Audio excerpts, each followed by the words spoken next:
Good morning students. Today we will start exercise 12.3 of chapter 12 ratio and proportion. So हमारी exercise 12.3 का first question है if the cost of 7 meter cloth is rupees 1470 find the cost of 5 meter cloth. Question first में हमें क्या दे रखा है, हमें cost दे रखी है 7 मीटर क्लोथ की कितनी ₹1470 और हमें क्या फाइंड करने को बोला है, हमें कॉस्ट फाइंड करनी है 5 मीटर क्लोथ की। सबसे पहले हमें जो गिवन है हम वो लिखेंगे। हमें गिवन क्या है, क्वेश्चन में हमें गिवन है cost of 7 metre cloth. 7 metre cloth की कितनी कॉस्ट दे रखी है ₹1470। तो ये तो है हमारे पास कॉस्ट किसकी 7 मीटर क्लोथ की। तो हम 1 मीटर क्लोथ की कॉस्ट फाइंड कर लेंगे। तो कॉस्ट ऑफ 1 मीटर क्लोथ कितनी होगी 1470। जो कॉस्ट हमें 7 मीटर क्लोथ की गिवन है उसको डिवाइड कर देंगे किससे 7 से। तो हमारे पास क्या आ जाएगी, कॉस्ट आ जाएगी 1 मीटर क्लोथ की। तो डिवाइड करेंगे 7 14 का है कितने टाइम्स 2 टाइम्स 7 2 जा 14 7 1 जा 7 और पीछे 0 तो कितना 210। तो कॉस्ट कितनी आ गई हमारे पास 1 मीटर क्लोथ की ₹210। अब हमारे पास कॉस्ट आ चुकी है 1 मीटर क्लोथ की।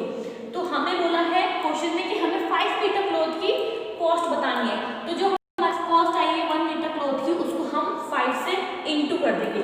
सो the cost of 5 metre cloth is, जो कॉस्ट आई है 210, इसको हमने 5 से इंटू करा तो कितना आया 1050 रुपीज। तो ये हमारे पास कॉस्ट किसकी आ गई 5 मीटर क्लोथ की। So therefore cost of 5 metre cloth is ₹1050।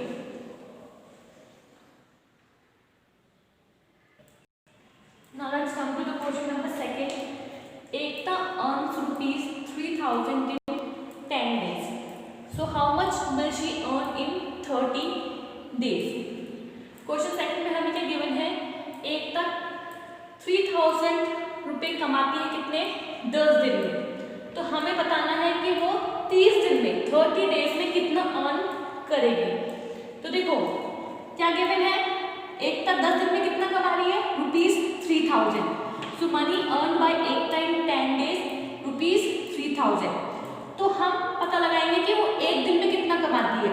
तो अगर हमें उसकी एक दिन का पता लग जाएगा कि वो एक दिन में कितना कमाती है तो उसको 30 से इंटू कर देंगे। तो हमें उसके 30 डेज की जो रुपीज है वो पता लग जाएंगे। तो हमने फाइंड करा कि वो एक दिन में कितना कमाती है, money earn by Ekta in 1 day. So देखो 3000 है, 10 डेज का उसको डिवाइड कर दिया 10 से, तो 0 से 0 कैंसिल, क्या बचा 300 रुपीज। तो इसका मतलब एकता एक दिन में कितना कमाती है 300। सो वो 30 डेज में कितनी कमाएगी, एक दिन की कमाई कितनी है उसकी 300 रुपीज। उसको हम इंटू कर देंगे 30 से, तो उसकी 30 डेज की आ जाएगी कि वो कितना 30 डेज में कमाती है। सो मनी अर्न इन 30 डेज 300 को इंटू कर दिया हमने 30 से। सो 3 3 जा 9 और कितने 0 है 1 2 3, तो कितना आ गया 9000 रुपीज। कितना अर्न करती है वो 30 डेज में 9000।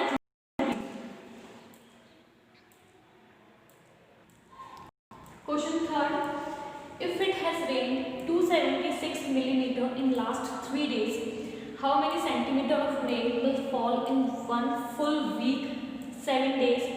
Assume that the rain continues to fall at the same rate. Question third में हमने क्या गिवन है कि रेन हो रही है लास्ट 3 डेज से, तो 3 दिन तक कितनी रेन हो गई 276 मिलीमीटर। 3 तक जो रेन हुई कितनी हो गई है, उसका मेजर क्या है 276 मिलीमीटर। तो हमें क्या फाइंड करना है कि how many centimetre of rain will fall in 1 full week. तो एक हफ्ते तक, एक हफ्ते में कितने दिन होते हैं 7, तो 7 दिन तक अगर लगातार रेन होती है सेम रेट पर तो कितनी रेन होगी, हमें उसका मेजर फाइंड करना है। तो देखो हमें गिवन है कि जो 3 दिन से बारिश हो रही है वो कितनी हो गई है 276 मिलीमीटर।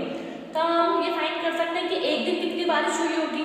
तो देखो 276 को डिवाइड कर देंगे 3 से, 3 से डिवाइड करेंगे 3 9 जा 27 और 3 2 जा 6, तो कितना आ गया 92 मिलीमीटर।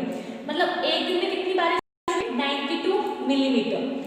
तो हमें पूछा है कि एक हफ्ते मतलब 7 डेज तक कितनी बारिश होगी। अगर एक दिन में 92 मिलीमीटर बारिश हो रही है तो उसको हम 7 से इंटू कर देंगे, तो हमारे पास 7 डेज की मेजर आ जाएगा रेन का।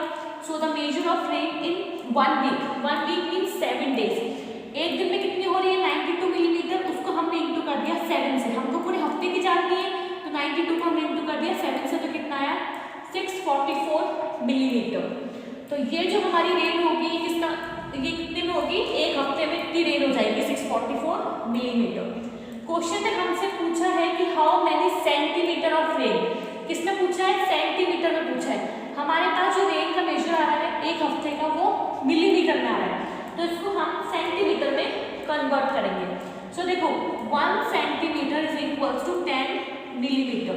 1 सेंटीमीटर किसके इक्वल होता है 10 मिलीमीटर के, and 1 millimetre is equals to 1 divided 10 centimetre, और 1 मिलीमीटर इक्वल होता है 1 डिवाइडेड 10 सेंटीमीटर के। हमें मिलीमीटर से सेंटीमीटर में कन्वर्ट करना है। किससे कन्वर्ट करना है, मिलीमीटर से सेंटीमीटर में कन्वर्ट करना है। तो जो 644 है उसको हम डिवाइड कर देंगे किससे, 10 से डिवाइड कर देंगे। तो 644 को मैंने डिवाइड करा 10 से, तो क्या आ जाएगा, डेसिमल लगाएंगे 64.4 सेंटीमीटर। अभी सेंटीमीटर में आ चुका है। So major of rain in 1 is 64.4 centimetre.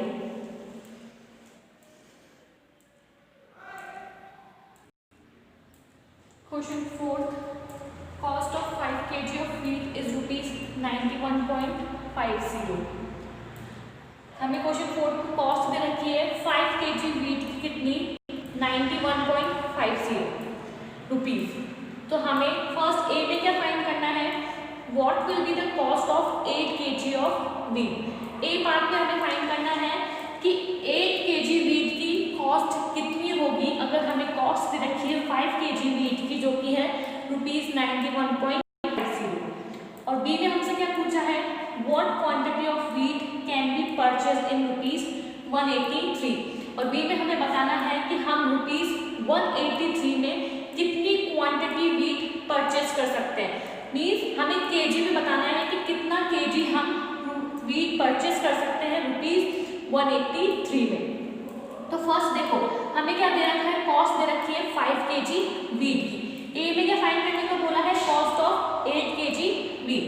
तो कॉस्ट हमें गिवन है 5 kg wheat की जो कि है 91.50 रुपीज। तो हम पहले 1 kg wheat की कॉस्ट फाइंड करते हैं। तो 1 kg की कितनी होगी, 91.50 को 5 से डिवाइड कर देंगे। जब हम डिवाइड करेंगे तो कितना आ जाएगा 18.3 रुपीज। ना ये तो हमारे पास कॉस्ट आ गई किसकी, 1 kg की। अभी जो हमारे पास कॉस्ट आई है 1 kg ऑफ wheat, उसको हम मल्टीप्लाई कर देंगे किससे, 8 से। तो हमारे पास 8 kg wheat की जो है कॉस्ट आ जाएगी। तो कॉस्ट ऑफ 8 kg wheat कितना होगा, जो कॉस्ट आई है 1 kg wheat की उसको हमने मल्टीप्लाई कर दिया 8 से। तो जब हम इसको मल्टीप्लाई करेंगे तो कितना आ जाएगा ₹146.40। तो कॉस्ट कितनी होगी 8 kg wheat की ₹146.40। सेकेंड बी में हमसे पूछा है what quantity of wheat can be purchase in ₹183, कि हम 183 में कितना kg wheat परचेज कर सकते हैं। तो देखो wheat परचेज इन ₹91.50, ₹91.50 में कितना wheat हम परचेज कर सकते हैं 5 kg, ठीक है। तो 1 रुपए में कितना कर पाएंगे, पहले हम वो निकालते हैं। तो wheat परचेज इन ₹1 रुपए में कितना हम wheat ले सकते हैं, 5 को डिवाइड कर देंगे 91.50 से, ठीक है। नाउ देखो हमें फाइंड करने को बोला है कि हम कितना wheat परचेज करेंगे 183 रुपए में। तो उसको करेंगे, wheat कितना हम परचेज कर पा रहे हैं 1 रुपए में, 5 डिवाइडेड 91.50। तो हमसे पूछा है 183 में कितना कर पाएंगे, तो उसको इंटू कर देंगे 183 से। जब हम इस पूरे को सॉल्व करेंगे तो हमारे पास आएगा 10 kg। तो हम ₹183 में कितना wheat परचेज कर सकते हैं, 10 kg। क्वेश्चन 5 है, the temperature dropped 15 degrees Celsius in the last 30 days. If the rate of temperature drop remain the same, how many degree will the temperature drop in the next 10 days? Question 5 में हमें क्या given है कि जो temperature drop हुआ है 30 कितने days में, 30 डेज में वो कितना दे रखा है 15 डिग्री सेल्सियस। तो हमें बताना है अगर जो रेट ऑफ टेम्परेचर जो ड्रॉप हो रहा है वो हमें रिमेन सेम रहती है, उसमें कोई चेंज नहीं आता, तो नेक्स्ट 10 डेज में कितना टेम्परेचर ड्रॉप गिरेगा। तो देखो क्या गिवन है हमें, temperature drop in 30 days, 30 days में कितना ड्रॉप हो रहा है टेम्परेचर 15 डिग्री सेल्सियस। तो सबसे पहले हम 1 डे का टेम्परेचर फाइंड करेंगे कि 1 डे में कितना ड्रॉप होगा, और 1 वाला होगा उसको मल्टीप्लाई कर देंगे 10 से। तो हमारे नेक्स्ट 10 डे का जितना टेम्परेचर गिरने वाला है या गिरेगा वो हमको फाइंड आउट हो जाएगा। तो हमने फाइंड करा कि टेम्परेचर ड्रॉप इन 1 डे, कि 1 डे में कितना ड्रॉप हो रहा है, 15 को डिवाइड कर दिया 30, तो 15 1 जा 15, 15 2 जा 30, तो क्या आ गया 1 डिवाइडेड 2 डिग्री सेल्सियस। तो इतना टेम्परेचर ड्रॉप हुआ 1 डे में, ये हमारे पास आ गया 1 डे का टेम्परेचर। नाउ इस 1 डे के टेम्परेचर को हम मल्टीप्लाई कर देंगे 10 से, क्योंकि हमसे पूछा है कि how many degree will the temperature drop in the next 10 days, आने वाले नेक्स्ट 10 डेज में कितना डिग्री टेम्परेचर ड्रॉप होगा, गिरेगा। तो क्या करेंगे 10 से इंटू कर देंगे, 10 से इंटू करा 1 डिवाइडेड 2, और ये 1 डिवाइडेड 2 है हमारे पास टेम्परेचर है 1 डे का। तो 2 से 10 जा सकता है, कितने टाइम्स 5 टाइम्स जा सकता है, 2 5 से 10 होता है, तो 5 1 से 5, तो कितना आ गया 5 degree Celsius. So therefore the temperature drop in the next 10 days will be 5 degree Celsius. Question 6. Shaina pays rupees 50,000 as rent for 3 months. How much does she has to pay for a whole year if the rent per month remains same? Question 6 में क्या given है कि Shaina 50,000 rent पे करती है 3 month का, कितना पे करती है किराया 15,000 3 मंथ्स का, ठीक है। तो हमें बताना है कि वो कितना पे करेगी, कितना भरेगी पूरे साल का, फॉर अ होल ईयर। और एक साल में कितने मंथ्स होते हैं, 12 मंथ्स होते हैं। अगर वो 3 मंथ का 15,000 पे कर रही है रेंट किराया, तो वो पूरे होल ईयर का मतलब 12 मंथ का कितना पे करेगी। और हमें बताना है कि if the rent per month, और जो रेंट होता है वो जो रेंट है वो सेम है, उसमें कोई चेंज नहीं आ रहा, ठीक है। तो देखो गिवन क्या है, rent paid by Shaina in 3 months, 3 months में वो कितना पे कर रही है 15,000 रुपीज वो पे करती है रेंट, ठीक है। तो हम फाइंड करेंगे कि वो 1 मंथ में कितना पे करती है। So rent paid by Shaina in 1 month, तो 15,000 को 3 से डिवाइड कर देंगे, 3 से 15 गया 5 टाइम्स, तो 5,000 रुपीज। तो मतलब शाइना कितना रेंट पे कर रही है 1 मंथ में 5,000 रुपीज। तो अब हमें पता लग चुका है कि वो एक महीने में 5,000 रुपये अपना रेंट पे करती है। तो हम पूरे साल का निकाल सकते हैं, अगर हमें एक महीने का पता है तो एक महीने को किससे इंटू करके, एक मंथ का जो रेंट है उसको इंटू कर देंगे हम 12 से, क्योंकि एक साल में कितने महीने होते हैं 12 महीने होते हैं। So rent for 12 month means that is 1 year, 1 year में कितने हैं 12 मंथ।